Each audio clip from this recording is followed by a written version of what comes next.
getting the first pick. Oh, get three, Pyro, get three with the Void Kid putting on a clinic.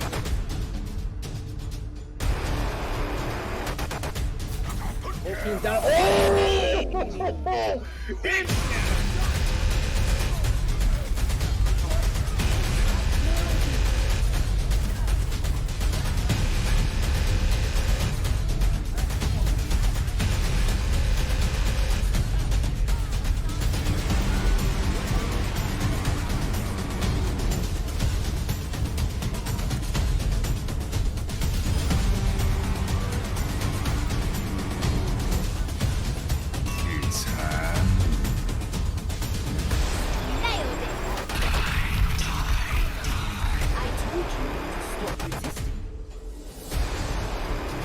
Experience tranquility.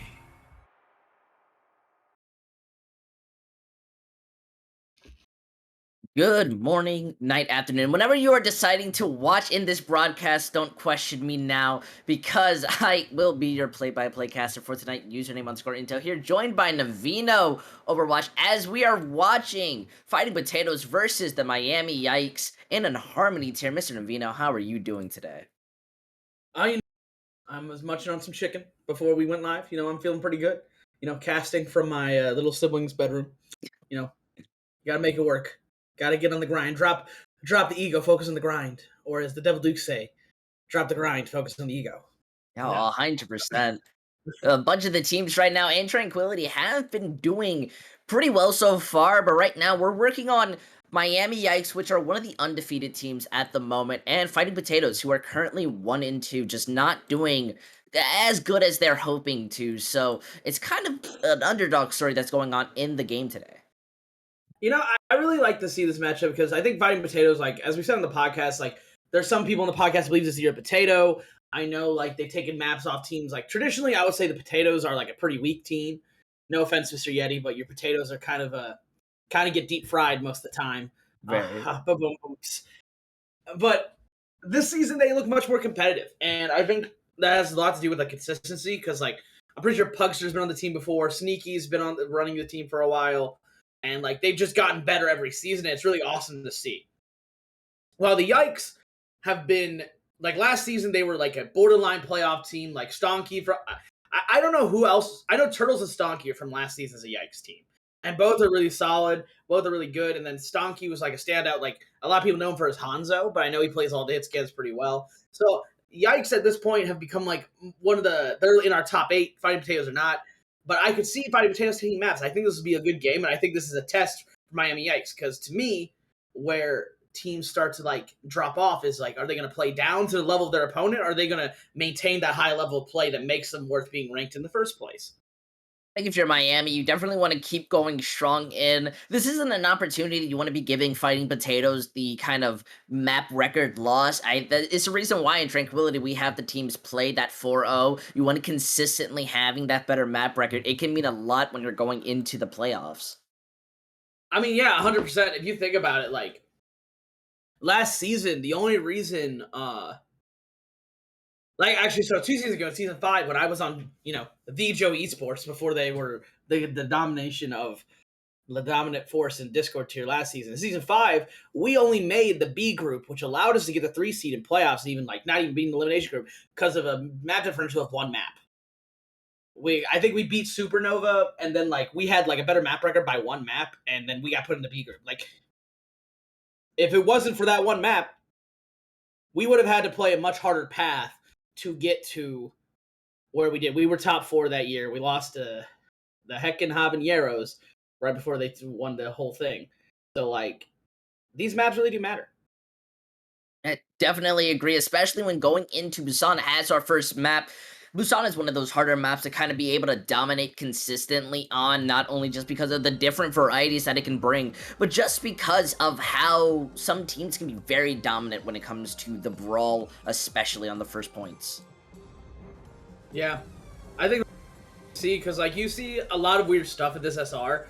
Like, people will run a lot of comfort picks. In reality, like, none of these teams are going to run, like, the dominant meta comps in Overwatch League to, like, their highest potential because, like, these are many players that are learning the game from the ground up. And so they're going to stick a lot more to comfort picks and try and do that as we get going. I think we're going to see Brawl here on Mecha base as we start out because Brawl is just really popular here. If I see a poke combo, I'll be pretty surprised. Hey, yeah, I definitely agree. More likely, I can see kind of a hard rush, maybe a Doomfist or something. But these teams, they look to be running something completely ordinary and then unordinary. Sim's a good pick. Like, it's more popular in higher SRs. I think the Reaper is kind of what I expect. But like, Sim is like sneakily good. Sim just like once they build that high beam can kind of just melt everything. Versus the Reaper, like you really want to end the fight fast if you are fighting potatoes.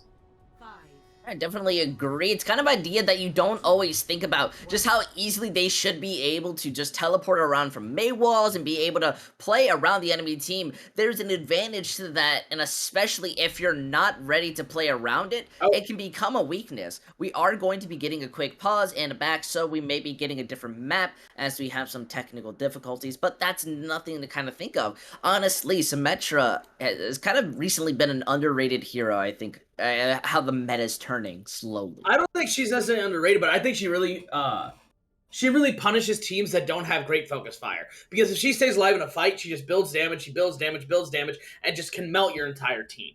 While other picks, much more traditional picks, aren't as punishing for that.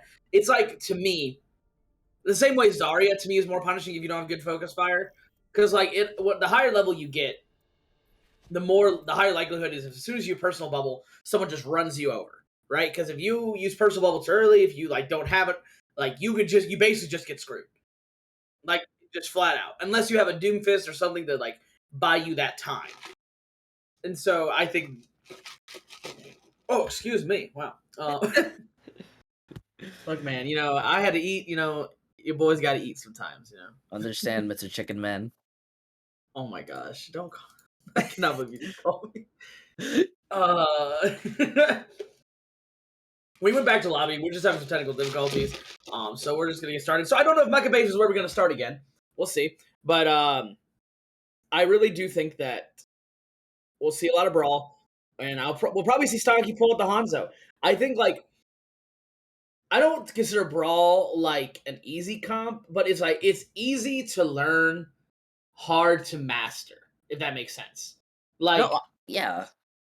If you watch, like, for example... the Washington Justice, like when they played, like they just ran six man pretty much the entire time.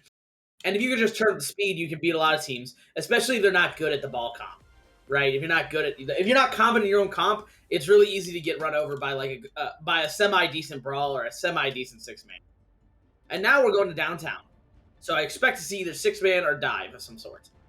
And definitely Brawl, it'll be really flat. Hey, but look at this. These teams are having the brains and the smarts to kind of run out on a form of Shadow Dive or Goth Dive, whatever you prefer to call it, and then just a pure dive with an Echo. Goth Dive? Never say that again. I want you to never, ever, think of saying that. The Reaper Echo was popular in bans.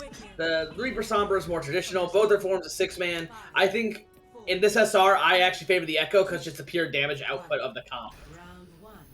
Yeah, I definitely agree. We'll give a chance for these teams to be able to set up, and especially who will be able to get the first pick. It's all about how the Sombra is going to be able to hack, and then how the Echo is going to be able to play around it. They're all meeting inside this small room, and that Mega Health Pack is going to be hacked, so they're going to be having a lot more healing when it comes into this fight. However, that DM and the Monkey are making sure that they can't really be able to start pushing in, while V is just trying to be able to pressure down as the Reaper is going to be doing a lot of damage. They don't really find anyone out, and they're forced playing this slow tango, going back and forth before they can find a single target. And yet, Macaroon is going to be the first one down by Sneaky Kitten, and this is given the opportunity for them to be able to start moving in, and there's no Monkey being able to stop them. And yet, they retreat, move back. They want to start getting those ticks on to the point, giving the enemy team a bit more time. Third Alyssa's mech going down very low, and yet, Hertigo is going to be the one who goes down first, kind of ending this fight while the rest of them just want to back up and regroup.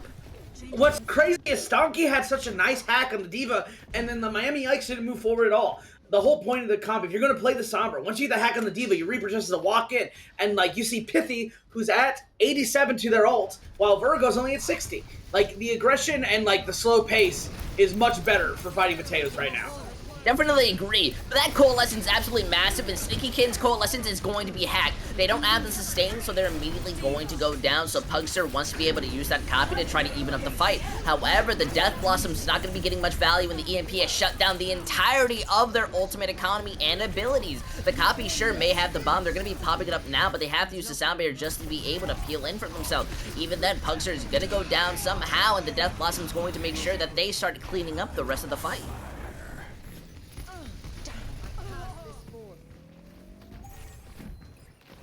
Hey, wait, hold on. Can you hear me? Yep. Okay. I said that was actually a really ugly fight. Stonky got a really nice hack onto the Moira, canceling their Cole and made it so they just didn't have the Cole and they were able to just walk in. Too many ults committed in my opinion, but Fighting Potatoes gotta be happy with that. They got a ton of ults that are at 50%. I definitely agree. So now this is where they move in, having the bomb, and they're able to hack out the Reaper. Unfortunately, it looks like the Reaper on their side is going to be going down. Sure, they don't have a Blossom, but that's nothing stopping the Monkey to push in. Yet the hack is going to deny them to be able to start moving in. They don't have the jump or the Bubbles Appeal. They use that bomb as the engaging ability, but Turtle's bomb is going to be much bigger, shutting down 2 targets and allowing the rest of the team to just move forward and pick off the squishies. Much better. It's this mic, I swear. I'm just gonna hold it like this, We're gonna be a true broadcaster today. I think it's just watching these fights, it's really just who doesn't get out of the way at times. Turtle's bomb wasn't really a good bomb, but no one got out of the way while they moved out of the way of the other bomb. And now we're back to having even they're gonna have Miami Yikes gonna have beat first, so they should be able to sustain better. So that's about it. Yeah, they're going to use that Coalescence to be engaging while Pugster is hacked first in the fight. It looks like they're eventually going to be slowly going down. They just are struggling to stay on their feet. Sneaky Kids does have that Coalescence, going to be using it just to be able to peel in and help the rest of the team have some moving forward ability. And yet they still aren't being able to push far. Pugster is able to get that copy in, but it is immediately hacked. Stays back, doesn't want to be knocked out just yet, wants to be able to build up that bomb. But Sonky has the EMP and pops it out, being able to shut down the entire of the team. Besides from Pugster, that bomb is big enough to be able to find Macaroon, which is a kind of small victory, being able to take out that Monkey and get the capture back in. So really, that's kind of helped them get an advantage on the point. Yeah, I mean, you just saw, it was just kind of everyone pressed Q, and Stonky's EMP wasn't really capitalized on. The lack of aggression I was talking about earlier from Yikes is really hurting them here, because the Stonky gets a big EMP, and no one focuses anything. Nothing really dies, and then they just get a copy bomb and get some kills, and they clean up. And now they have this Blossom, but nothing to do with it. If you hack the D.Va, it could be a big Blossom, but other than that, I don't know if it'll get value. Yeah, they are looking to pop down, which could be good, but they don't really have too much peel using that bubble early. They do get the hack onto the D.Va, and that Death Blossom, while it does get Sneaky, Sneaky's gonna get the Death Blossom. Pity does have it and is ready to pop it out. However, that sound barrier is going to be able to sustain them throughout it. Same with the Coalescence. They're waiting to just take out that D.Va. Now they get set up and pop it out. Able to find out Turtleist, but still LOS from the rest of the enemy team. They are able to start moving it forward, being able to find out the Lucio, but the Reaper eventually goes down. Macaroon using that Primal just to be able to not only stay on point, but be able to move people around and not let them play at the spots that they want to. It does look like Sneaky Kid's gonna go down, so the last person there is going to be Bird. And with that mech broken, there's really not much of a stall. Not gonna be building up too much ult charge, but there's 3 squishies on the point, still alive. The bomb coming in from the Hail Mary just to clean things up, so that stall is now gone. Sure, the Reaper may come back, sure, the Monkey may try to touch, but you've been EMP'd, and it looks like it's just not gonna go in your favor. So, no, I didn't talk. That's why. I swear, I'm just gonna hold this mic like I'm one of those broadcasters on the NFL or something, and just talk. But this is what happens when I don't have my own mic. But that entire thing to me was just no one really taking the initiative to engage. I want to actually give props to the Fighting Potatoes, because that Blossom from Virgo was completely red the entire time. They knew. Literally, that beat comes out a 0.2 seconds earlier. They save Sneaky, and then they probably win that fight. But they just got unlucky right there. I think that was really great reaction from them, because they also killed Virgo instantly. Yeah, and going on to this point, we are seeing kind of a switch up on one side. We do have the Wrecking Ball composition, which changed up the complete style, and I think against this Reaper comp, it sort of works. Oh, I would agree, but if Item Potatoes just W keys into them, I highly doubt Macaroon has the know-how to survive. Because versus the focus beam and everything, they just have to walk forward. Just walk on the Zen, and they win this fight. Yeah, and it already looks like, yeah, they're preparing to do it, yet they still hesitate. They look like they're prioritizing capturing that point first before trying to engage on the point, and yet Turtleist wants to do the same. Immediately flies onto it, almost gets Steam Mech, but is fine. We do see Just Ashley going to be able to, Just All Shy, going to be able to get that first pick onto the monkey, which is absolutely massive. They have no one to help them and engage first, and Pugster's just doing his best just to be able to try to find out a target. We do see Cog able to find out Macaroon, but you don't really need the Wrecking Ball to continue fighting. And look at that, sure, the Coalescence being used by Sneaky Kin, but they have the Transcendence. They're making sure to use it, built up so incredibly fast. The monkey may be back, but Pugster's going down dangerously low, nobody having the edge over each other. Still, this fight is one long one, but the ultimates have been built up on both sides. They have an opportunity to try and invest. We see those mines being the ones to shut down the sound barrier before it can even be activated. The DMAC also committing. We are seeing them being able to start getting the value that they wanted as they just hit Q first and were able to get value off of it. That fight lasted so long, and that's not what you want if you are fighting potatoes. You just need to go into them. You have to int onto the Zen and get a kill, otherwise you lose the long fight. You saw just a little... I'm not even gonna try and say that name, but the Zen, just gotta pick onto the Winston because the fight went on for so long. If you're gonna play this comp, you just have to int, truly int. Also, I would say that if I'm playing against Yikes, I would punish the fact that they went for point control because their ball just leaves their backline.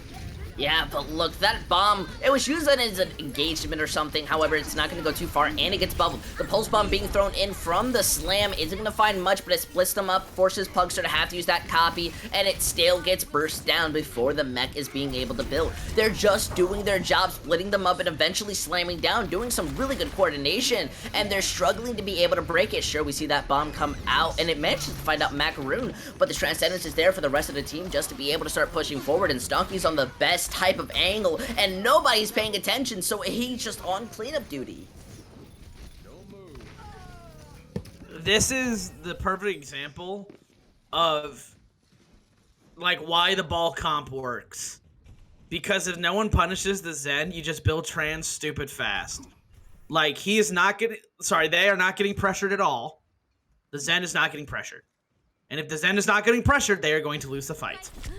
Yeah, Just has been just doing an amazing job of making sure they play really far back and somewhat protected. I've honestly got to say, one of the best Zenyatas I've seen so far within this tier. But looks like they're finally recognizing what they want to do. They have ultimates.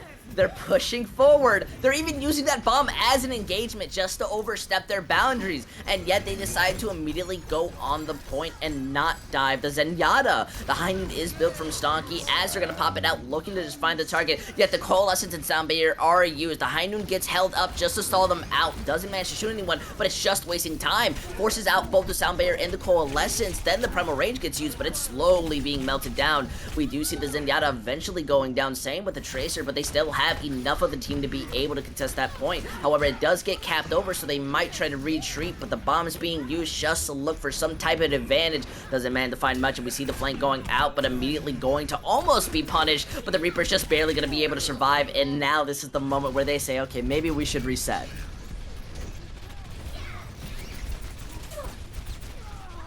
Nope. No, I'm sorry. I'm just kind of watching, and I kind of got distracted here. I was like, Cog, are you gonna get out? You gonna get out? You gonna get out? You gonna get? He did not get out. They did not get out. They definitely just died. But they finally did somewhat of what I'm talking about. They the Reaper went on flank and got on the Zen. You need to pressure the Zen. Point does not matter if you do not kill the Zen. Their comp is bad at point pressure. Kill the Zen, leave the Diva or someone on point, and then just kill the rest of them. It's that simple. It relatively is. They still have two very major ultimates. The copy now coming out may be able to push in, but that Brick Boop's gonna force it to stall back for a tiny bit. But the Blossom is really what they're waiting for. It's such a good ability, gonna be able to shut them down if they're able to get that flank, and yet they're taking so much poke damage that before the Blossom can even go out, the Reaper's been picked off at 95% of the point being captured for the enemy team. We now see the Slam. They're just going up on cleanup duty. It seems that they are perfectly playing this ball composition with no sweat to their eyes. Like, Yikes did what they needed to do. Like, it's that simple. Like, if you are not going to punish them for their, like, for how they're playing, then yes, like, just keep playing the way you're playing. Because, like, they did a good job of protecting their Zen, but I also just feel like they didn't get pressured. They get the pressure that much. Like, I want to give props to the ball player for, like, pressuring point and like taking the space they were given. Like he didn't get caught out a ton. They didn't get punished like at all, and they just kind of existed. And that's what you need to do as ball sometimes. And they did a good job of like later in the round when they did try and dive their Zen to like roll back through and displace. But if you're fighting potatoes, dial your aggression meter up to 9,000. It's over 9,000, please. And I believe in your ability to bring this back. Like, this is a very even game. Like, you guys really took pressure from Yikes very well. And I know it sounds sometimes like I'm being critical of like, how I play, but it's just like I have a coaching mindset in that way and how I want that comp to play. And potatoes, if you just up your aggression, you will beat Yikes. Because I don't know how Yikes is going to handle the aggression. And we won't know until you really dial up the aggression. Yeah, I definitely agree. That was really the big issue of what I saw from them on both points. It's just the fact that sometimes they're a little too scared to hit that W or really push forward. A lot of those times they really had good ideas and good engagements as well as ult combinations, but they weren't ever being able to use them at the same time, whether that's fear or lack of experience. That's something they need to be able to kind of mid-map adapt if they want to be able to continue to kind of fight against this. They're fighting potatoes. They have the full ability in the name brand to be able to push this, especially when trying to go into a map like 2CP, which we're going on to Anubis. That can be a very major issue if you're just not on point and focusing every second. Yeah, I think like this is gonna very much like be advantageous to Yikes 2CP in general because you can get away with a lot of poke comps. But it's I don't even know like how to describe it. I think they're gonna it is a 2CP moment, and I think just from what I saw, like the mechanical ability of especially Stonky is just gonna be really apparent on Anubis. I think that Pithy and Pugster are gonna struggle a little bit to deal with that pressure, but I think they can. Like again, if they just play aggressive, they will do so much better. Yeah, but like, my main worry is fighting potatoes.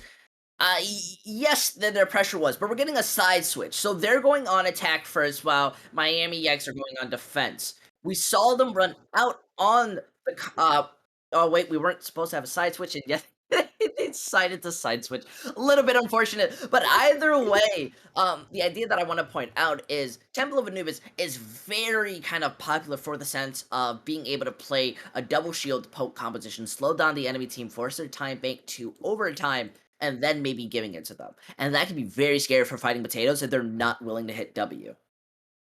Yeah, I mean, like, it's going to be hard for them to get through choke. Unless they do a sim or something or other, it is...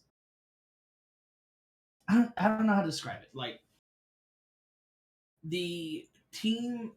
stuff like, you are going... If I am Yikes, I'm going to lean on the mechanical ability of my DPS. I'm going to lean on the mechanical ability of my Zen. I would not be surprised to see Double Shield come out on Anubis on their defense. I would not be surprised to see like a Bab Zen or even a Bat Mercy and just pocketing like Stonky on an Ashe, or maybe they're on Tracer. You know, I just see them running a very poke oriented comp. Personally. I definitely agree. I feel like that's what's strongest on Temple of Anubis, solely because it's really hard to enter through that first initial choke if you're not basically already understanding what kind of variations and kind of adaptability you want to do. Because if you go dive, you know to jump on the right side, maybe rotate around. But if you go brawl, well, everything is pretty self-explanatory. You just have to make a bunch of rotations, and the Orisa pull with a Junkrat mine or maybe a Sigma rock, that can be very staggering and causing your team to kind of slowly rotate rather than a quick and decisive action. Yeah. Oh, dude, this mic, I swear, bro. I cannot with this microphone today. It's hard, if I'm being honest, to find truly decisive action at this SR level. But I like the comp picks, especially like fighting potatoes. If they execute it correctly, I've said it before, I'll say it again. Can easily just out tempo Yikes. Because just from watching how they play, like they play so close. Like Yikes are playing so close to you know, like the story of Icarus, Intel. Well, of course I do. You know, flying too close to the sun, right? Yes, no, maybe question mark. Well, yes. Yeah. I grew up. What? I grew up with it. That's what I said. Oh, I thought you just messed up the pronunciation of Icarus, and I was about to be like, bro, I don't know if we can be friends anymore.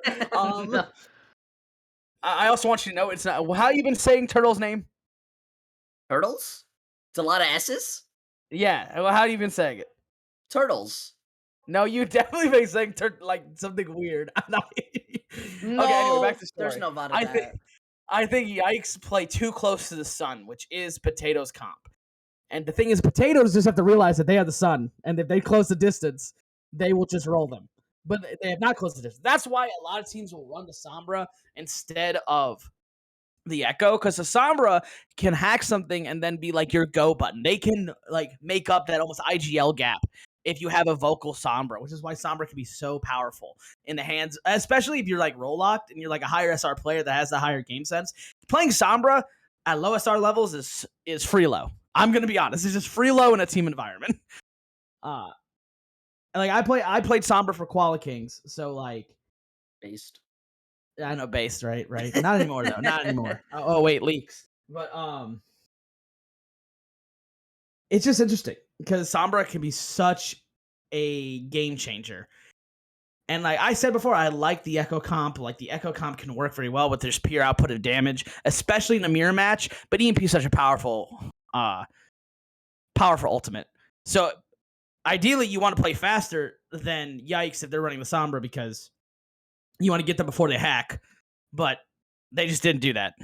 So I like the choices. I think the choices make sense. I just need Potatoes to execute, and I have faith. I have faith in the Potatoes.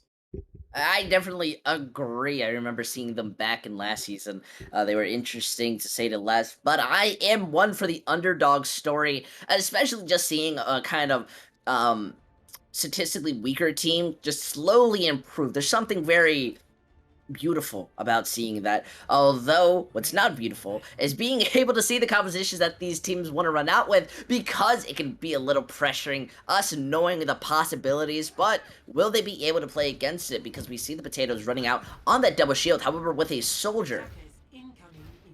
I forgot, they're on defense now. I actually don't hate this. I think Soldier can be pretty strong, especially with his recent buff. That being said, I would rather have an Ashe just for Dynamite, right? I do like the Junk. Junk is a fine pick on Anubis. That might be why they want to go towards Pug's Discomfort, which is Junkrat. And I do like the 6-man coming out from Yikes, because this does do really well. If you section off those tanks, like you can melt them instantly.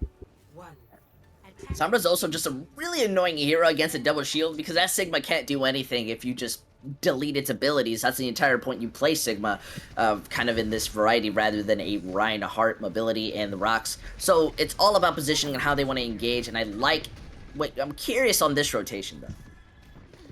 They're taking like traditional brawl rotation. I would have honestly but now they're giving them time to rotate. Like honestly, like if you just go straight on them and put bubble down, you can probably get a pick. But see, now they come back main. I'm very confused now. Oh, I am definitely confused. They use the bubble and then rotate to the point, forcing the enemy team to have to play there. The Baptiste's already using the immortality, but Pugster's able to find out Shy. They're able to find out Macaroon. It looks like what they're trying to play is traditional brawl, but their dive composition's just not built for it. What did I just witness? Like, you had me in the first half, not gonna lie.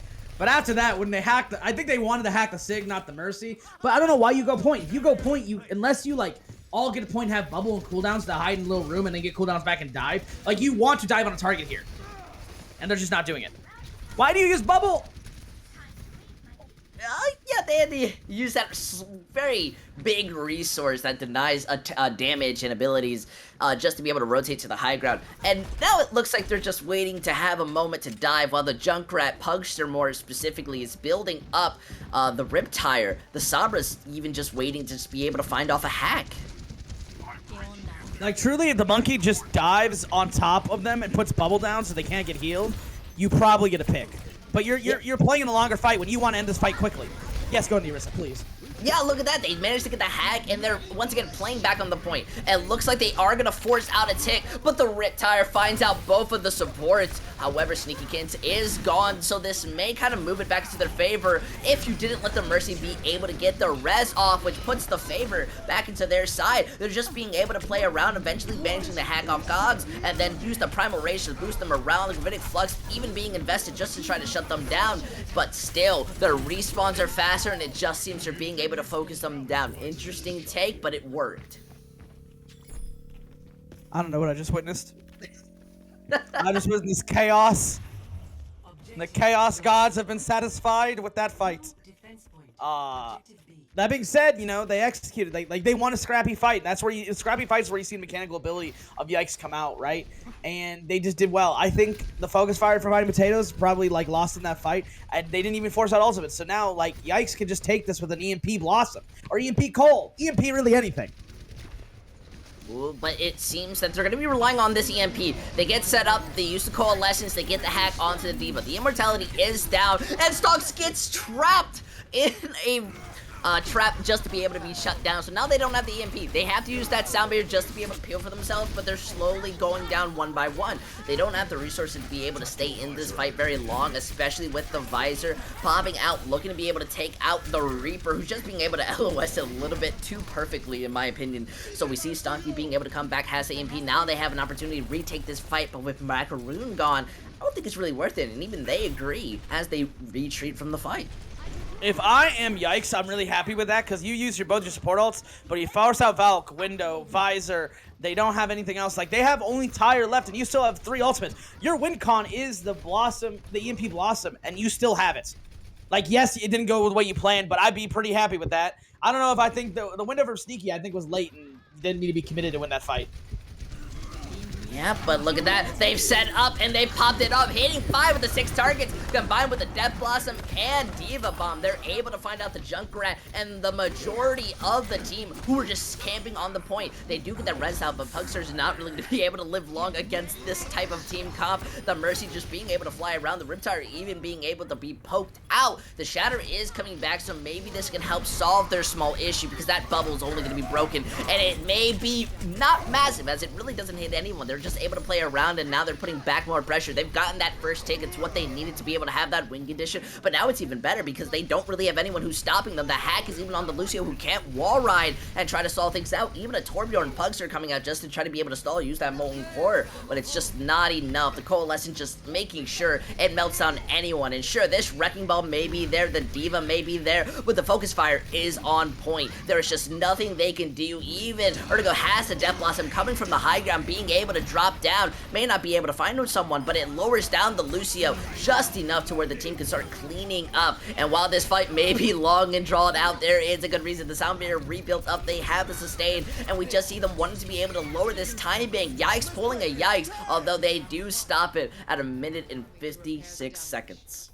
You know that fight went long when Virgo built 2 Blossoms in that one stall? The Chaos Gods have been fed today. I can tell you that. It's a little bit too much of organized chaos. I wouldn't even call it organized at points. Like, they've definitely got 2 CP'd a bit. because they had a nice engage. I don't know if the bomb was worth it, but it looks like maybe just miscommunication between using EMP bomb versus EMP blossom. But like they got the picks and they got the tire out, and like that was just a foregone conclusion at that point. And then it was just cleanup. And yeah, like I think Fighting Potatoes actually did a really good job of stalling, but it wasn't enough. You know, they weren't able to get that pick. If I am Fighting Potatoes, like I switch to characters that like can pick something instantly on stall, like a Rhine. Like if you just pinned a point, you kill something, ideally. Or you switch to a Doomfist. You know, even if your Doomfist isn't good, I will promise you, you are good enough at Doomfist to be a punch bot. I promise you. I definitely agree. Although I would personally like to see a bit more of Doomfist. I just find it very entertaining as a hero. Although, I don't know, Navita, give me your opinion. I don't often see a dive composition like this being done on defense. I mean, dive on defense is pretty common in Anubis because of all the high ground. As long as like you're challenging them in rotations, it's pretty good. Especially since they're running the Pharah, I actually don't hate it because if you just play fast before the Pharah can get... Wait, sorry, no, hold on. Sorry, my bad. Yeah, no, if you play fast before the Pharah gets value, you can just do well. See, this is exactly this early engage. Yeah, they're pushing in really quick too. Sure, Pugster's being able to shoot inside the small area, but they're having a hard time being able to focus on anyone. So they have to just rotate out. They're gonna take their time and look for a single target to be able to focus on. And it seems that it's going to be Stonky being able to find them out and rotate immediately to the point, but they sacrifice Sneaky Kitten value just being alive. So now we see them just having to forcefully plan the point. They need a tick. They eventually manage to find out Shy, but they lost Cog in the trade fire, and unfortunately it does seem that they're just not being able to have the damage healing sustained to be able to pick everyone else off from Potato. From Yikes, as they're just being able to hold it down perfectly. They got trades, and then like their comp is so scrappy that they were able to just win down the trade fight, because once a Mercy goes down for Pugster, unless they're hitting rockets right, it's not going to do the best. And so, yeah, they're about to have that barrage, but in scrappy fights, the Reaper Echo is just going to win unless you have really good focus fire from the side of Fighting Potatoes. Yeah. Now look at this. They want to engage. They have the Pulse Bomb and Barrage. These can be very big ultimates, especially the positioning of Yikes at the moment. They're giving up that point control, but now they're running back into it. So it's almost like the defenders are moving on to the attack. They want to be going after the backline, and they find out the Ana, but the Barrage is able to trade in, getting that 2-for-2 value. So the Sound Barrier is used. It's really only able to find out Turtles, and while it is sort of good, and they managed to find out Cog, that Pulse Bomb finds out Shy, so they've lost that healing and sacrificed 2 ticks in the meanwhile. The Tracer just being able to clean up the rest of the fight to make sure that they're just able to win it and be able to move on to the second point. Really big pulse, really big barrage, but Yikes actually played that really well. I'm going to talk over the stall because I don't care about the stall.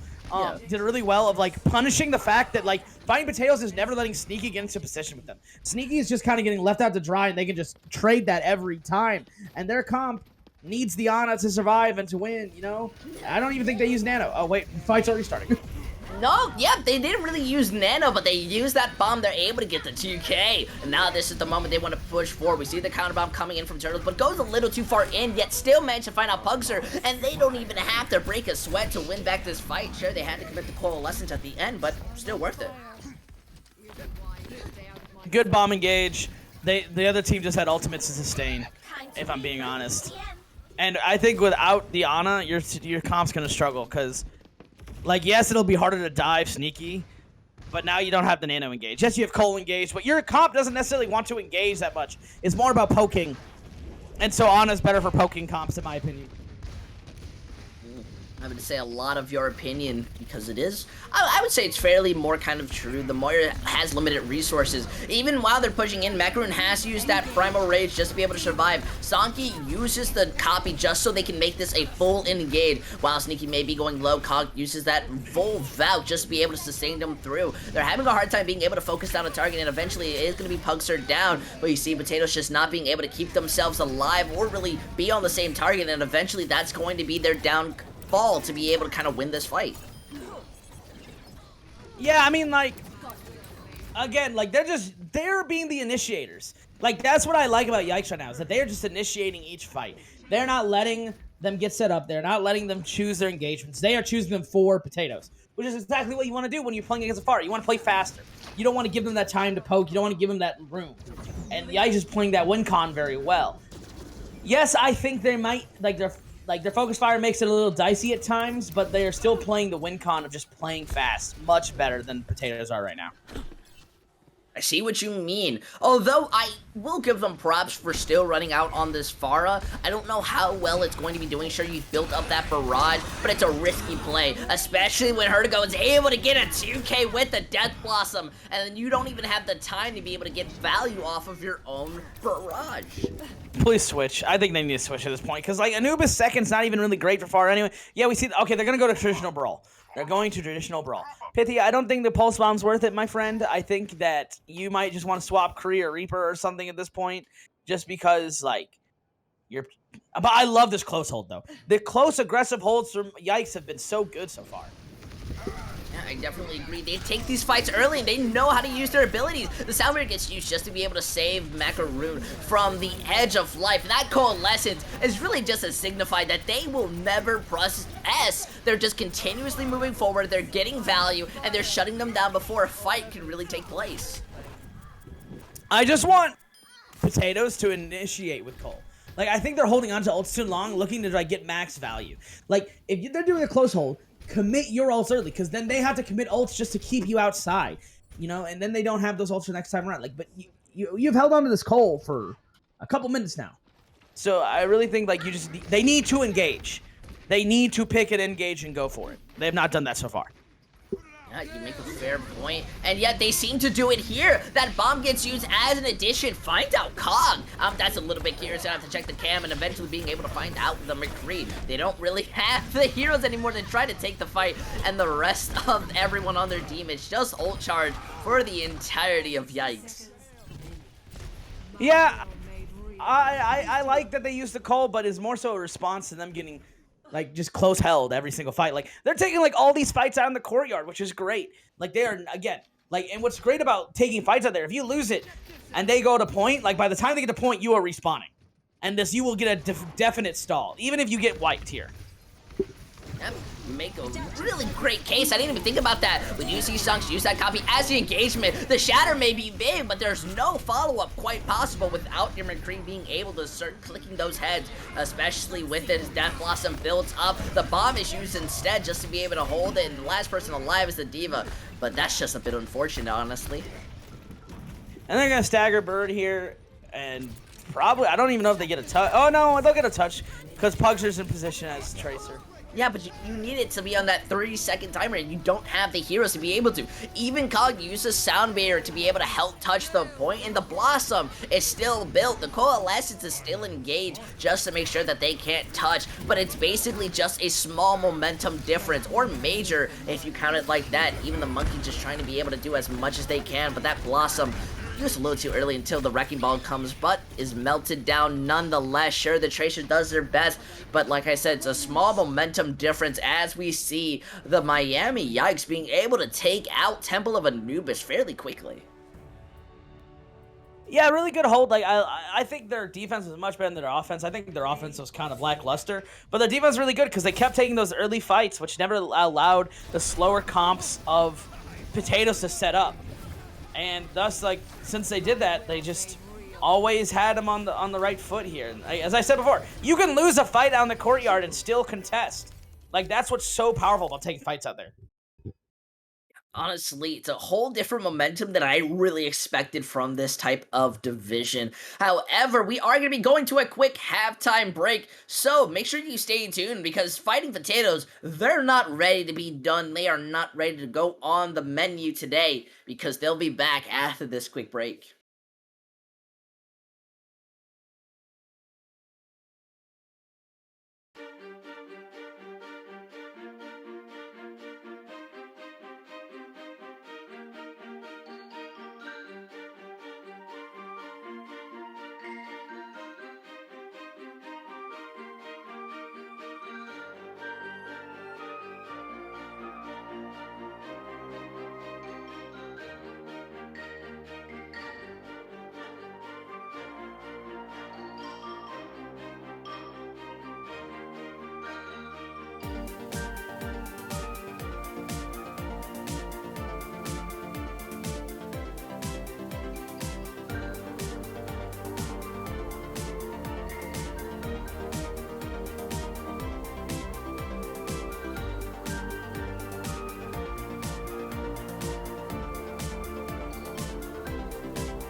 welcome back, everyone, as we are here with Fighting Potatoes down right now, 0-2 against the Miami Yikes. However, it's still not over. I am once again still joined by Navino himself as we go on to King's Row, and that brings a lot of new discussion to the table. Yeah, I would say, like, King's Row is going to favor the rush style Yikes have been wanting to play, especially in their attack. But I really think that, like, getting into, like, the rush or brawl, like, type of mirror is going to be beneficial to Potatoes as well. Because that's the time where they've looked, like, when they took him 99.99 on Busan Downtown was in that, like, 6-man rush mirror, right? And in that 6-man rush mirror, right, it was close. Because, like, as much as, like, you want to say, oh, the Yikes are better because they're winning, the Yikes are making a ton of mistakes that can be capitalized on. Like, they are, if I'm being honest, like, I don't think they're playing, like, that super well. They're just playing better than the Potatoes right now. And I think it's super winnable for Potatoes. And if I was ever going to, like, think if reverse sweep was possible, it's this. Like, they've not gotten rolled. This is not a dominant 2-0 for Yikes. This is not dominant whatsoever. I would have to definitely agree, and I feel the kind of idea that gives it that is just for how quick Miami took those fights on Temple of Anubis. It kind of gives that idea of domination, especially just because we didn't see Potato do as well comparably, but this doesn't mean it's over just yet. Remember, it's the first one to technically 3, so it can be anyone's game, especially a comeback reverse sweep. Maybe this is just what Potatoes have been doing to be able to tell up a narrative, but King's Row is a narrative in itself. Everyone knows about it, and we don't often see different composition, so it's interesting to see this possible attack strategy. I really like the Ryan Sig Hanzo from Yikes. Kostagi's known for the Hanzo. The Ryan Sig allows him to poke more, right? And so this also gives a set win con to the Fighting Potatoes. If they play fast, they can beat this comp. It's that simple. Because if you just get in the Sig's face, the Sig loses a ton of value. Like, you don't have Defense Matrix. Defense Matrix is so valuable in the Brawl mirrors. But if they play slow, then Turtles and Stonky are going to get a ton of value from their poke characters. Yeah, I mean, I'll respect the difference. You know, you force the enemy team to have to try something new and have to play around it, which has been kind of one of Potato's small weaknesses, but yet they've possibly are adapting quick. And I do like the Hanzo, being able to break down the shields and walls very quickly is its advantage, and they use that really early as a way to engage. The Maywall doesn't really, is able to block people off. They kind of just use each other just to be able to line of sight one another, but they aren't really finding the advantages that they're looking for. Pugs are still being able to pump in that damage. Using the E, they managed to make the May the only one LOS'd away. The Immortality is there to be able to peel, and Macaroon's going to be the first one going down, so the rest of their team just has to back up. They don't have the ability to kind of win that fight. Wait. If they kill the Ryan, you need a W key. Like, Potatoes, please. Push the Sig. The Sig can't do anything. He has no shield. Like, you guys have the advantage in every way here. Yeah, something more interesting is that they got the tick due to that long fight, and they managed to just stall that out to where Macaroon can come back. The Diva's coming late. The Immortality has to be used, but still, they are picked off, and now they're at this disadvantage. The window's at a weird angle, so the full team is not going to be able to get value, and sure, Macaroon gets picked off once again, but they just have the team there and the abilities to be able to win this. Sure, the Blizzard gets used, but your entire team is gone. There's maybe, Sneaky Kid alive who can maybe put in some damage, but at this point, they've retreated. You know how I said if Potatoes play fast and you win this? They just didn't. They even had the first pick and didn't push. Like, they're afraid to be aggressive. And I get it's, like, scary to push into a Hanzo that can just, like, one-tap you, right? But you have to. The Sig was alone. As soon as the Ryan goes down, you are a complete advantage. Like, you have a better, like, pure brawl than they do. Brawl them, please. But honestly, like, pretty solid getting picks. Like, they're trading. This is a solid fight. Ooh, but that's a really solid pick, being able to find out the McCree who could stun you away, especially with the amount of abilities that they have in Ultimate. That's kind of a win condition that you're really hoping to have. They don't have to invest anymore. They just kind of want to take this poke, especially with this amazing Maywall. They stopped that Immortality from being able to land and save Alvadoria. So right now, they basically won that fight off of one ability. Yeah, I mean, They got a nice Maywall. Like, they're playing their comp well. And they haven't had to commit ultimates outside of window. While this fight here is really going to determine this, because like Stonky can take a lot of high ground here and do a lot of work. But I think that if Macaroon kind of keeps feeding where he dies first, like he's done like 2 times now, that they can easily come back into this fight as long as they push after they pick Macaroon. And they know Macaroon's gonna be looking for the shadow. They have to at this point. Oh, big flux though. Yeah, that's absolutely massive. Gets that Coalescence out early, and the Blizzard was there to stop everyone from being able to touch that point, so they immediately be able to capture it with around 5 minutes or so. But the payload relatively hasn't been stopping.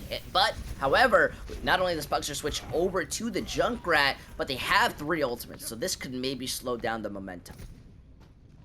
Yeah, I like the Junkrat in many ways, especially versus the Ryan Sig, because other than the shield, you have no way to really stop the spam. As long as Puckster doesn't get picked by the Hanzo, they should do pretty well. And I like this bomb engage too. Oh. Yeah, but look at that, the Diva Bomb, well enough to be able to find the Mei. However, they double down, and they use the sound barrier to move forward. They've lost a good percentage of their team, but that Shatter, combined with the window, it's just what they needed to be able to have the advantage continuing on. And somehow, with only 3 heroes left, they bring it back from the edge. Honestly, like, that was Fighting Potatoes' fight. I thought they get the picks, they like get there, and then they just I wouldn't say choke per se, but they just had the ultimates to bring it back because you never forced out ultimates.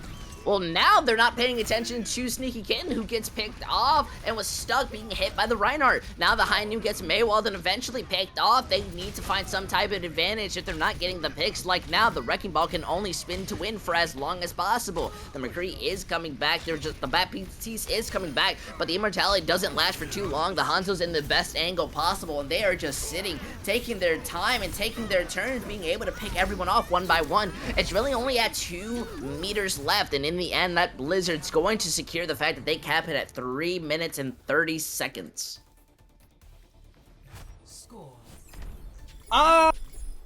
Yeah, wow. They just really had ultimates, didn't force out ults in other fights, and then just press Q to win. And Stonky was left alone because since they got so contested, you couldn't really contest the Hanzo at top.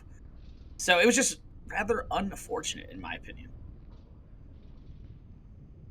Yeah, I definitely agree, and I feel like mentals are something we don't often talk about when it comes to these matches and such. It's really not something that we're able to see, but I feel that right now Potatoes mentals, I don't feel they're going to be the greatest. I really wished kind of being able to have that sturdy mindset of like we can still win, but right now they're on the back foot. They have just continuously been put inside of a corner, just trying to play with their best at, but not being able to play at the same speed. While it's good material to learn, I wonder how they're planning to play against this. Sure, the Junkrat might be nice, but is it really better than running out on something you're typical with? Yeah, like, honestly, with how they're playing, I like almost the Mei Junk, because they aren't really, they aren't playing to the speed to capitalize on the Mei Cree. So, if they want to do something like, force them to beat you in a mechanics game. Like, honestly, like Solitary Bird, go to Zarya, go to the Sig, go to something where you can just kind of, honestly, just kill things. Or you just gotta play a lot more aggressive defense. Yep. So now we have to see them move forward. They are using that Junkrat to play an LOS type of game, but looks like the Mei walls are being used to kind of slow down both of these pushes. Not exact, but just enough. Now they move forward, looking to be able to freeze off a target or find someone. Shy goes out dangerously, they'll use that Immortality, but they kind of step their boundaries, and both of them get picked, Pugster and the main tank, and eventually Sneaky Kitten, well, just gets picked off. Yeah, I mean, the Zarya versus Junk can help, like, Yikes a lot because they just build high energy, you walk on them, but they're still playing the game they want to play. They're playing slow. They're waiting for Potatoes to engage into them and just using their spam to kill them, which is what you want to do, if I'm being honest. Yeah, I barely see. That Maywall isn't the best as it allows them to move in, but they find out the Junkrat, whose entire job is to be able to kind of break those shields and force them out. Now they just want to back up, take that rotation, but look at this. Stonky's just on that angle, and they immediately want to play forward. They want to stop them from being able to regroup and play as a team, as we see them already committing. They have the Maywall up. They're just looking to isolate any type of person. Yeah, I think the biggest thing, like, if I'm fighting Potatoes, like, I would just commit to the spam at this point. Like, if you go double shield, if you go something and just go pure spam, you'll probably break shields. And also, like, Turtles isn't using bubble very well at all. They're just getting caught out and almost die because of it. Good window here to zone, though. Yeah, it is. It wastes that time before a little sneaky kitten gets picked off on a mid-rotation, I think. Or at least just trying to pop out their own window. The rest of the team are going to be stuck by that Mei wall that's perfectly placed, not allowing them to go back to their spawn. Rather unfortunate, if I'm being honest. Like, it was a good window. They had a good, and then Sneaky kind of just popped out at the wrong moment.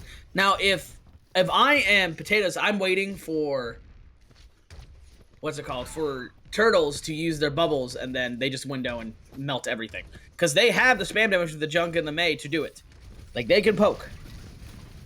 Yeah, they still haven't built up a big hole. However, it looks like they don't really need to. The window's all that they wanted. The Blizzard gets used, just trying to make some type of a difference. However, it's just not enough, as the rest of Potato is just able to start finding these pigs. The last one alive is Azaria, but that high charge is just going back into the Shadow Realm. As I said, like, they try to play aggressive, they use cooldowns early, and then Sneaky punishes them with the window, and they actually did that really well. I don't know if that was necessarily planned, but they only really use one ult, and Virgo uses Blizzard, so, like, that is a great fight. Oh, Fedora does Shatter, though, but Shatter is, like, kind of a cooldown in the Brawl Mirror, in my opinion.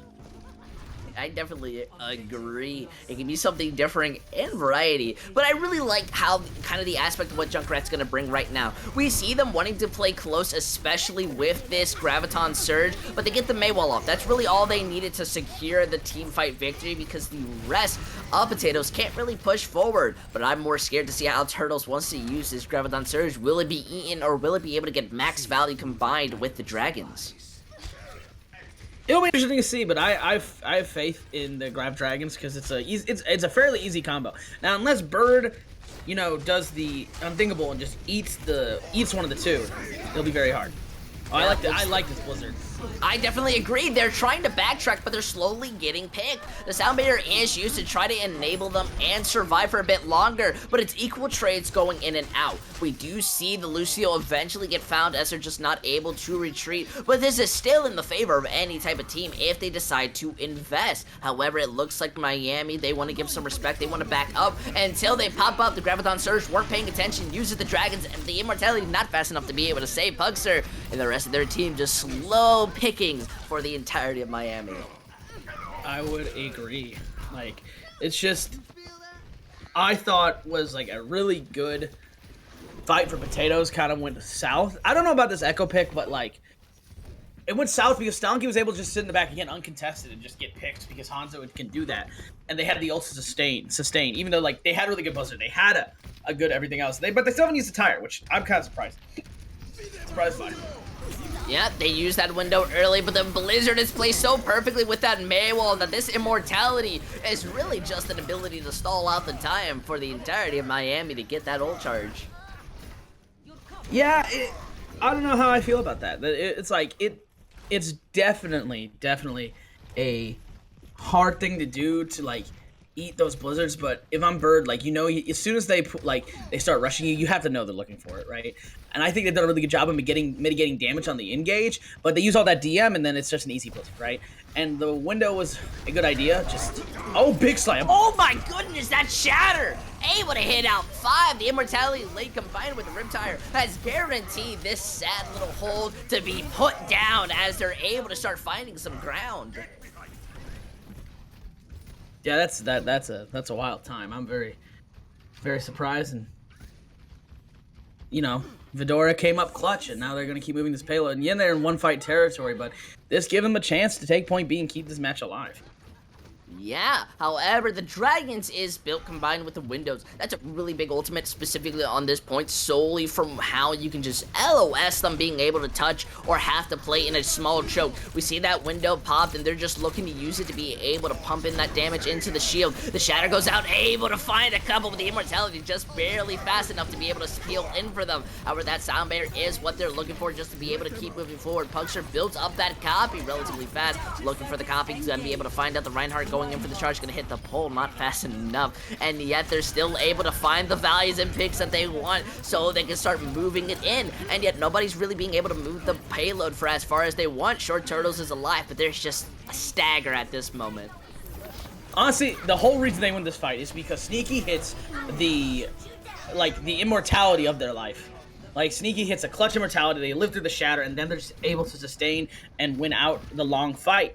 So, huge play by Sneaky. You don't usually see, like, hear about those big things, but when you're watching, like, it's hard to not think about, like, if they don't have the immortality, they just lose that fight. Like, honestly. Yeah, it's big props. I love this engagement. Using that bomb early combined with the shatter, they're able to find the Zarya. Sure, they don't poke it out, but they eat the Blizzard, which is way more valuable than anything Bird. from that. Yes, they Bird. push forward, being able to put in that damage. Sure, they've lost cogs, but they're able to use the retard just to be able to find out Shy. They are still in a slow type of fight, but the Graviton Surge able to finally find them out. They don't have the sound barrier to protect themselves, so this is just a refresh. Being able to lose that Reinhardt just means you have a moment to breathe and have one more fight. Huge eat by Bird. Bird's been hearing what I'm saying. You got a huge eat there, and I'm so proud of you. That was dope. And because of that, they just do not lose the fight, and they have to commit grab, and they don't. And again, like Songi switches to Kree, they're gonna start playing this more traditional because they're getting out spammed. Like, this is exactly what I'm talking about in this window. Oh, yeah. big eat. Wait. Oh, interesting. In a Miami user window, quite weird. They're not going to be able to get much value or any value out of it, and they lose that Lucio, so they don't have the sound barrier to be able to recontest this fight or take it as aggressive as they normally have. And yet the shatter is all they needed, able to just go through the shield, force them down, and be able to help. Cog does use that sound barrier only for Bird, just to be able to try to stall this out and make some type of advantage, but it is a little too late as we see that last bit of energy, that last bit of life be burnt out like a candle because Miami, yikes, they managed to get the win, but we still have one more map in the bag. You saw some really good things from Potatoes there, especially in their attack. Now, I think they had a lack of ult tracking because it seemed like they just didn't know Macaroon had the shatter, but like he definitely did, and that shatter saved them. No clutch beat, no clutch immortality could save them there. But Potatoes have life. They've had life the entire series. It's like, yeah, Miami had a really dominant attack, but it is still a very, like, I could see them taking a map here because like they're not just rolling over to Miami right now. They are making them work for it. Yeah, especially because we're going next to Escort. I feel if Potatoes manages to win against Miami, yikes, that's not a moment of, oh, well, they got a map one, or, oh, Miami, yikes, is not looking as great. It's kind of a moment of fighting Potatoes to realize and say, we have the ability to win. What can we do to optimize our chances and put ourselves in those favorable positions? Yeah, honestly though, I fade the Potatoes. If Potatoes win, I'm gonna give some subs. I'll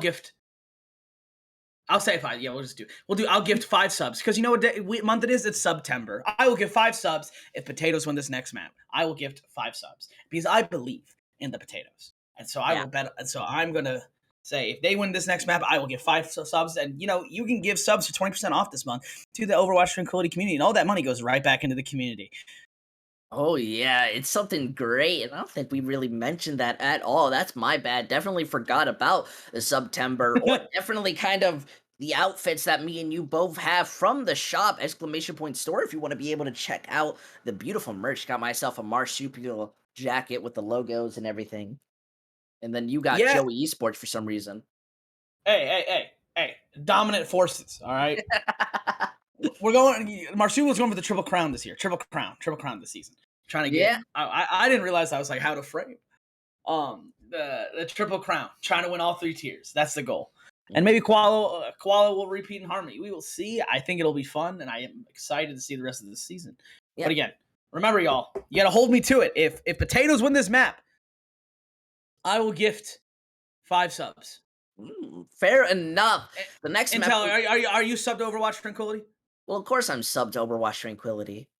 All right. Well, be like Intel. Exactly. Yeah, it means a lot. But now we're going over to Havana, which I think is kind of a really good scenario for fighting Potatoes. We saw them Temple of Anubis kind of tease and play out with the double shield.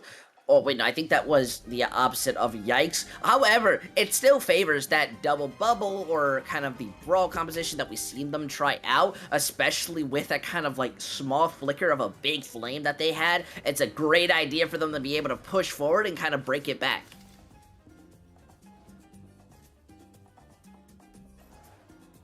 Yeah, this is gonna be real. Could favor both either side. Honestly, like again, I think Prime Potatoes have had a lot of upside this match. Yeah, it's a lot of learning opportunities. However, I'm just excited. Havana is such a beautiful map, and especially because the main strategy that goes out with this is that full hold kind of hold where immediately the attacking side just starts running into you. And the entire point of it is just being able to pick off those targets, get the Rhine, get them slowly, and be able, and the defending side solely wants to do that so they can kind of, have another opportunity to attack. Yeah, I think it will be interesting. On Havana, it's like we'll see. I think a close hold because that's been popular, but also double shield's really strong here. So either one can be very useful. And I see the ball comp. Well, no, either gonna run if they run double shields then Mercy. I don't know how I feel about that because it's just not a lot of sustain. No, yeah, they're memeing us right now. But I do like this brawl hold. I feel when the payload is moving, it's harder to play that double shield on the attack side because on a escort because the payload's moving. So they're at least going to have 2 fights where the enemy team has to be the engagers, or they can just be the engagers. Yeah, I think like their comp's all about just sustaining. Are they running the ball sig with the BAP? I really kind of question if they have the damage. No, they're they decided to switch it up. I don't know, versus the close hold. Like, ball is not super popular on this map because of how wide open it is. Like, there's just so many angles to spam, and ball has to cross so much open ground. And see, he gets stunned immediately. Yeah, slowly being put down, has to go back inside the spa room. They're going to be making those quick switches because they understand that they have to be respectful. They can't run out on a competition that's not optimal against a Brawl v Brawl. And now it's just an opportunity to see who gets more value on the Mei wall, who's going to find out those targets. Sonky still wants to play that Widow to be able to find anyone out. But the fight's now commenced. They're using those immortalities. They're looking to just be able to find anyone. And it seems that Bird's going to be able to find out Macaroon, allowing them to just be able to start pressing that W, moving forward. Sure, they lose Sneaky Can. The entire point of this competition is just to be able to continue playing without even one person.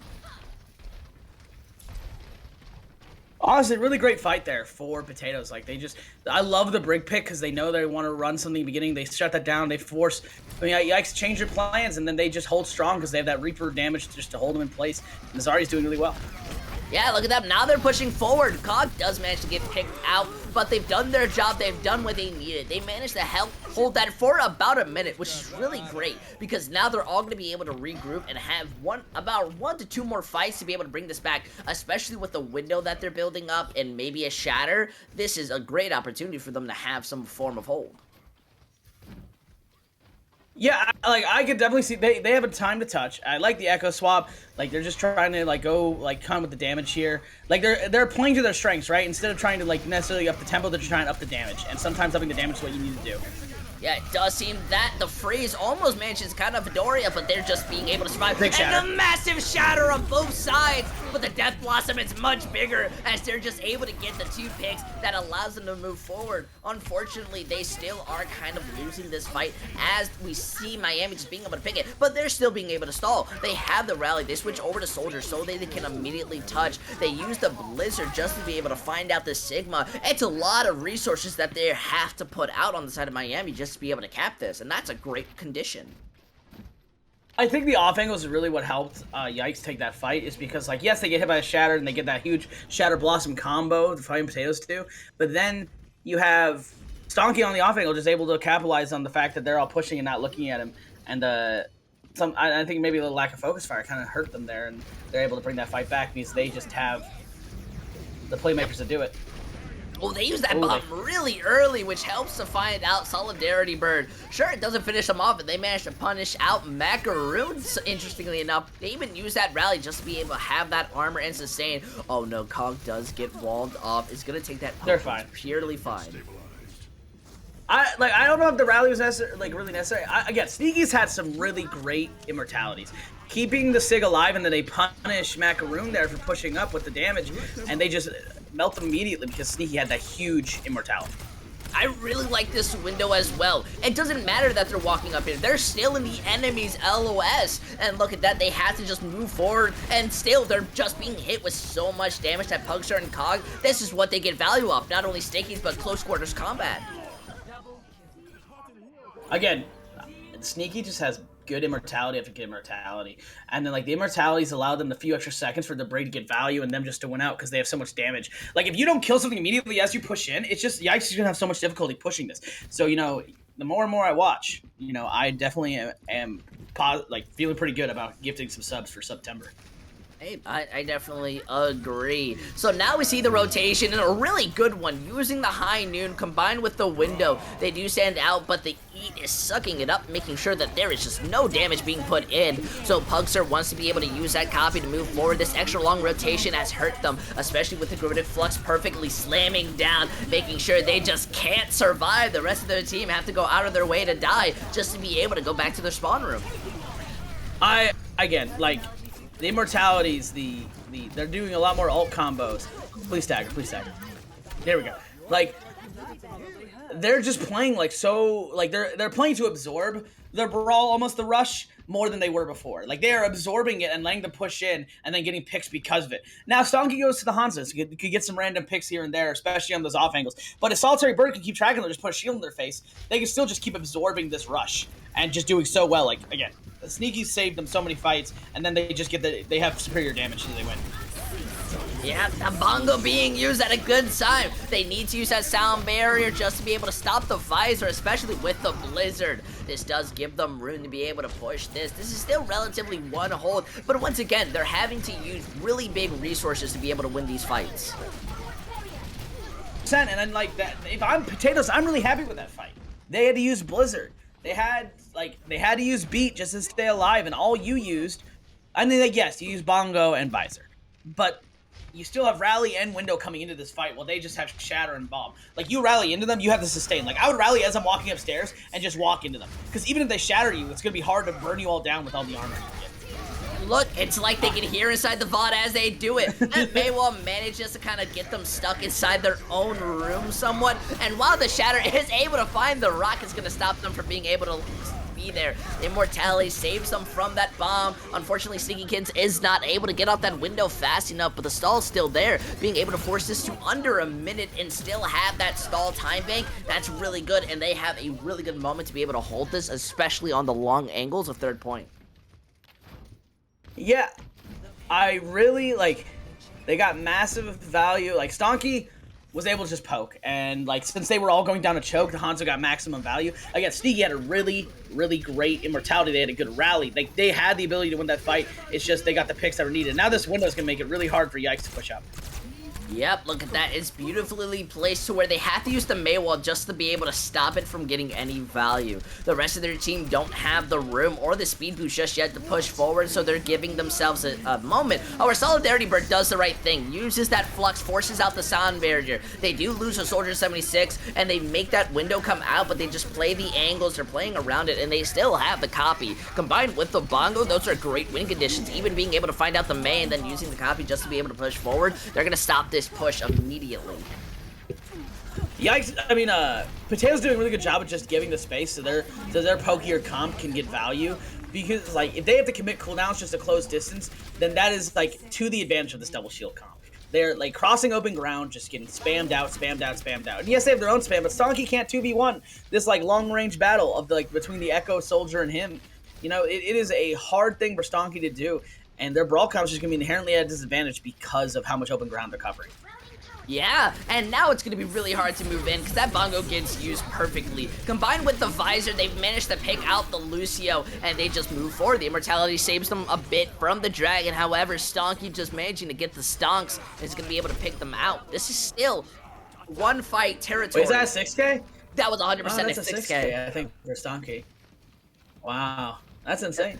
I mean, they got huge value out of Blizzard and Dragons, really good combo there, but they still have Rally walking up, and if Fedora, they have a touch. Like, this is very favorable still for Potatoes to hold them on this point.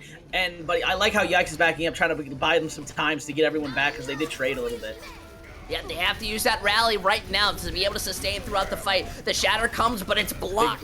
They've lost that Tracer, but they still move forward. The window is there. That's going to be able to heal them up and sustain them for a lot longer than the rally can. However, this does mean they're using that big ult really early because Sneakykin now is going to pop their own, so they have the opportunity to pump in that damage and healing. The bomb goes high in the sky, and Pugster has the copy. They may be going down, but the stall is still available inside this overtime, being able to look for those picks manages to get the May, which is honestly a way better copy because you get that blizzard, you're being able to pop it down, and you're going to start finding those people who's frozen, especially combined with the tracer. You make them have to use a sound barrier, but even then it gets Ajax and they're not being able to properly use it. Saki, though, with the aimbot, going to be able to start hitting those shots, making sure that they're able to capture it and manage to get all 3 points. I think this really defines what Yikes is, why Yikes is a top team this year, because they have the mechanical ability to like take these fights where they're at a disadvantage and just win it, because people like Stonky, people like just a little shy can just take over those fights, right? Because Turtles gets a big bomb. Like, they have the individual ability to make these lost fights won. Now, this is one of the better moments. Having the fact that they're in this, overtime scenario to where it's 0 time bank, all 3 points captured. That means Potatoes manages to cap all 3 points, boom, instant condition win. You get a minute left or any time bank added onto that, and they're already looking very good on their ult combinations and having kind of the way they want to engage on these fights. That we're even forcing what we see Miami Yikes, who have not gone the double shield yet, kind of go on trying to beat them at their own game. Yeah, I think this will benefit because they're just going to let Stonky do their own thing, right? And I do like the double shield, how it's gone for Potatoes, but it's going to be a different beast trying to walk into their own spam, right? It's one thing to play spam into Brawl, because like they have to walk at you to get value, so you're just shooting at a target moving at you, while this is more going to be, I think, a lot more mechanical duels, in my opinion. Definitely agree. It is going to be a bit challenging because Widowmaker just has so much value being able to get those headshots very cleanly. Look at that, already pumping in that damage. However, they aren't really able to take those angles against the poke. We see the Stickies just immediately breaking down the shield. And Potatoes, they're not really stressing out too much. The Echo Pugster is just going to be able to get so much value by grouping them up, being able to eventually pick them out, forcing the rest early, and even being able to put in that damage and then getting the trade back in. That Echo is going to be coming faster back than the Widowmaker comparatively. That pull into the rock, into the Stickies was just beautiful. Like, beautiful pull, beautiful combo from Fighting Potatoes, which has now allowed them to take the space. Yeah, look at that. They're continuously moving forward, being able to find out Stocky, who just peeks a little too far. And now they don't really have the ability. The Widowmaker has to come back, looks to make that change, finding out the Soldier 76.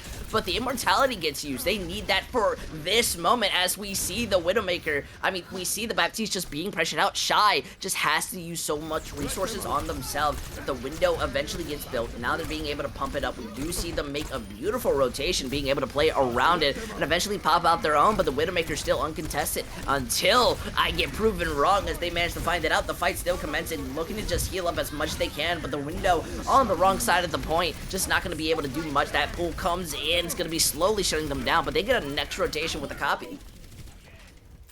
I will say with the double sniper, like, the longer the fight goes, the more I think it benefits the snipers, because the snipers just need to get a pick to get value. While you have more consistent damage with the Soldier Echo, you want that fight, and especially with the Zen, you want that fight to end a little faster. Because if the fight ends faster, it's because you're capitalizing on the damage. Like, the initial pull, like, got them all this value was so great, and they just need to keep doing it again. Because, like, since their snipers playing on angles, it's hard to prevent that, right? And I think with the consistent damage, like, you can win out in a fast fight. But the longer the fight goes, the more likelihood of these snipers getting picks. The only scary part is the fact that they use the site, so now they know where they're going to go. That Widowmaker has completely shut down the way that they can play the game. The Gravitic Flux moves up, and they combine it, being able to find out the Soldier 76, but the copy's there, and it's going to help try to move this fight around by picking out the Sigma. They do lose out Sneaky Cannons, but look, they trade in, finding out Shy, being able also to find out the Mercy, combined with the second Gravitic Flux. They're just pumping in that damage. It's overwhelming them, and eventually it's going to cost them the half to just regroup and take it to the second point. A double flux, the win and the point. But that was really great from Fighting Potatoes to force out those resources early and just sustain the fight, right? And once they were able to sustain the fight, they got value over time.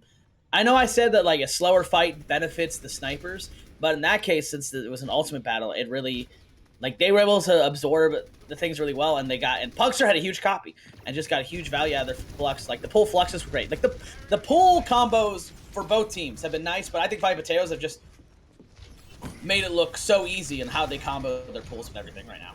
It's good coordination. They're working better the longer that they play. They now take the rotation and they use the dragons onto the point. They're putting in that major damage, which unfortunately is going to cause Potatoes to have to back up, use that immortality. They don't have it for this fight, and they are stuck in a difficult angle, but they have the Transcendence, so they can really just pop it and push forward. They're not really worried about too much, so they're just deciding to back up solely to get that Soldier 76 back into the fight and maybe go on to the high ground to take those angles.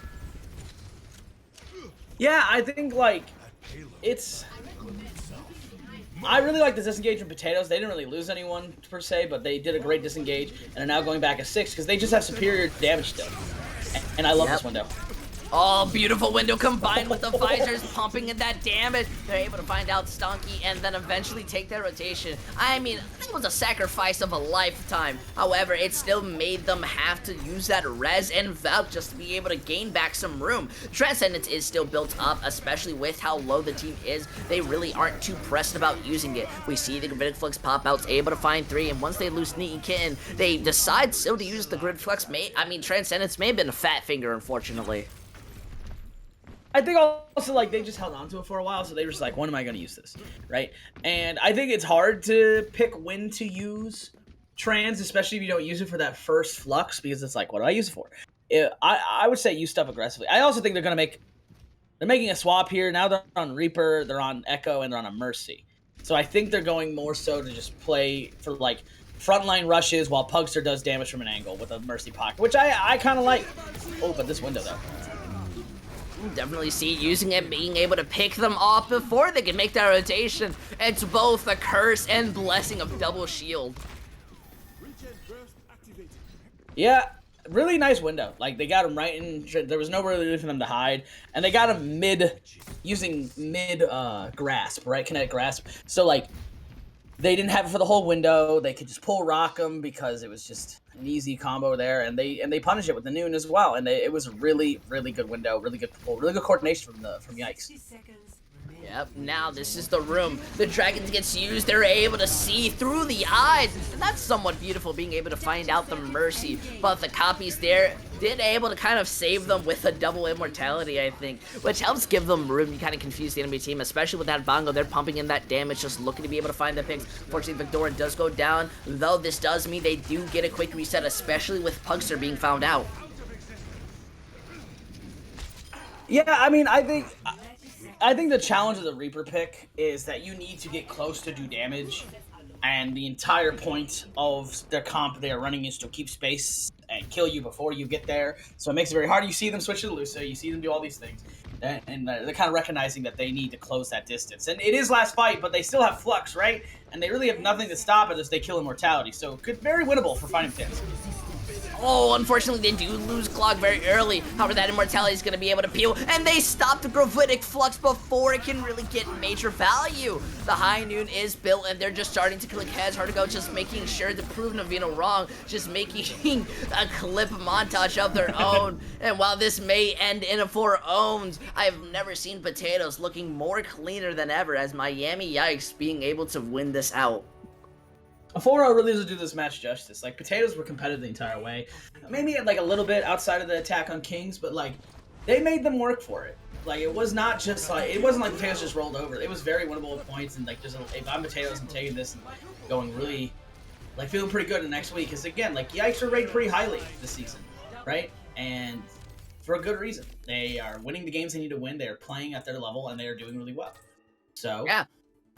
Potatoes, I'm feeling good for you, man. Feeling good for you, Potatoes. I definitely agree, especially the potential that we just saw them kind of unleash. A lot of the more that they started kind of going into, they just kind of became sharper. They were quicker on actions. They were using ult combos more quickly, and that really is impressive and showing to how the coaches are helping them, but also how the players are adapting going into the futures. But Miami Yikes, I feel that this is what a game that teams want to look at, not only to show how they can be a really good team, but kind of their exploitable weaknesses that they repeatedly did. Yeah. I mean, I think without, I would say, the clutch potential that the roster had, this is a very different game. Because, like, they took many of these fights just, like, from pulling picks out of the woodwork. And, you need that, like, that is the making of a good team, is if you have, like, when it gets tough, they make things happen. I Uh, definitely agree. But Navina, do who's you your have any last? who's Who's your my player of the MVP? match? I guess. Yeah, who's your MVP? Well, I'd have to give it to Stonks. I feel like well, no matter what Stonks did, they were able to kind of flex around, play around, and get a lot of value. The biggest clutch factor on their team that kind of saved these fights, especially on the end of those bushes, really won the last 2 points of Havana. Yeah, I agree with Stonky, but I'll give it to just a little shy actually to be a little different. I think that like sneaky for potatoes and just a little shy like both had great immortalities, great flex support play, and just made this an interesting game to watch because they saved fights within themselves. Very good point. But Mr. Navino, do you have any lasting comments? It's free shipping on the store right now, so go ahead and get your shirts, get your gear. You can be like us and rep Marsupial Gaming, or you can rep the potatoes. The fighting potatoes themselves, or even the Yikes, who have a pretty good Miami Vice esque logo. Yeah, I definitely And agree. also remember, it's September, y'all. September, Yep. 20% off your subs. It was beautiful. Also, they're incredibly soft and well made. But either way, more than just promotion aside, if you enjoyed everything that you saw from Tranquility, you can hit that little heart. You can hit that follow. It'll make sure you stay up to date with everything in Tranquility. You can hit that sub. It means a lot. Everything that comes in front into the channel will go back into the community as well. If you're interested in the casters that are here, I'm username_Intel. You can see that our Twitter's live right now, especially Navino, or even the producer who is here to make sure that you could see this game casted live. Either way, we thank you so much for tuning in on Tranquility, and we hope to see you next time.